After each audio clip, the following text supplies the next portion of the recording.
As I was studying the passage that I'm going to be preaching up for this coming up Sunday, addresses the fact that these two ladies were not getting along within the church. These are two influential ladies who probably ministered together, who did many things together, and now they're at odds with one another. And that wasn't just affecting them, that was affecting the life of the church. And so the Apostle Paul, he addresses them personally, and then he addresses some leadership within the church that, hey, resolve this issue between these ladies. And then he addresses the church as a whole. Hey, rally around these ladies. Help them to be reconciled, to forgive one another, to get along with one another. And before we look at the issue just between personal resolution with one another, we have to look to Jesus Christ. We have to look to God.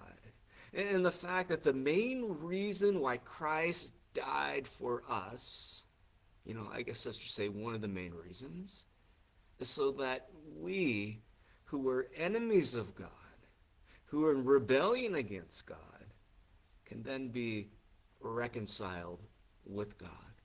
In 2 Corinthians chapter 5, verses 18 through 21, he then has given you, the church, Christians, the ministry of reconciliation. That is, we're to draw unbelievers, those with the outside of the church, to believe in the gospel, to believe in Jesus Christ, and therefore then be reconciled unto God. He has given you the ministry of reconciliation.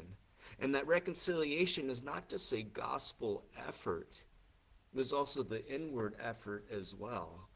That we, even as Christians, even as believers who have been reconciled with God, are to live in reconciliation with one another. Because yes, when we're in a relationship with one another, there's going to be conflict. We are going to disagree. We are going to do some things that are going to make some other people upset, even within the church.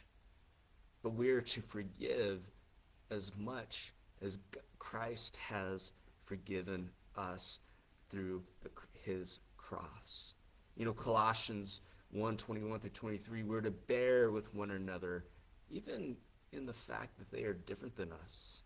And sometimes, yes, we do not get along with one another. Ephesians 4:1 through 3, we're to work at being at one with one another. I mean, Jesus even prayed right before he went to the cross, John chapter 17, in this high priestly prayer. Most of that prayer had to do with unity amongst believers, that believers get along. Jesus went as far, even in the Sermon on the Mount, Matthew chapter 5, verses 23 through 24, that, hey, if you're offering your gift at the altar, looking back to the Jewish temple, but if you're coming and you're about ready maybe to give your offering, you're about ready to sing a song at church, you're about ready to get involved in some type of ministry, and hey, right there before you get started, you realize, yeah, I am at conflict with someone else within the church. He says, drop that and be reconciled with that brother or sister. Then come and offer your gift. And in Matthew chapter 18, he lays out, some details on how to do that. First, you address it personally. You go to that person alone.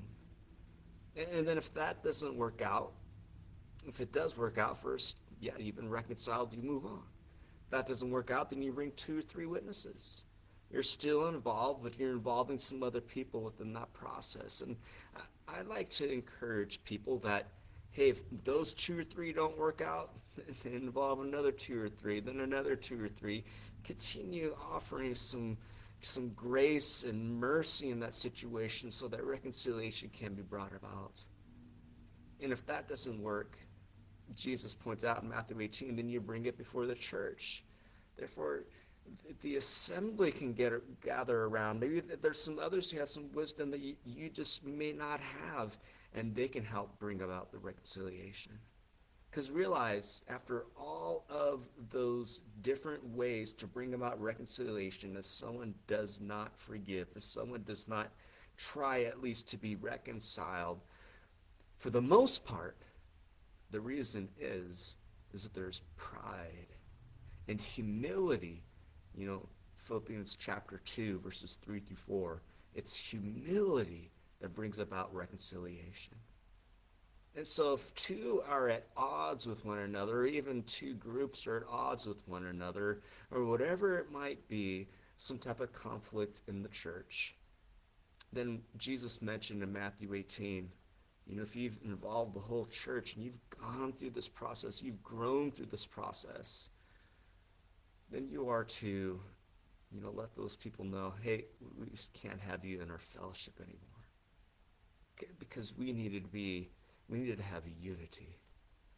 We need people to get along within the church. God has called us the body of Christ. And if two parts of the body are not working well together, it affects the whole body. But hey, if that process goes to that end and they say, no, I don't want that to happen, and they're reconciled, you restore. You want that unity within the church. You want that forgiveness within the church, because again, that pictures what Jesus did for you to bring about reconciliation between you and God. So I want to encourage you. Don't allow pride to set in. Rather, in humility, work out your differences with one another. Live in harmony with one another. Let's have unity within the body of Christ. Well, thank you for joining me.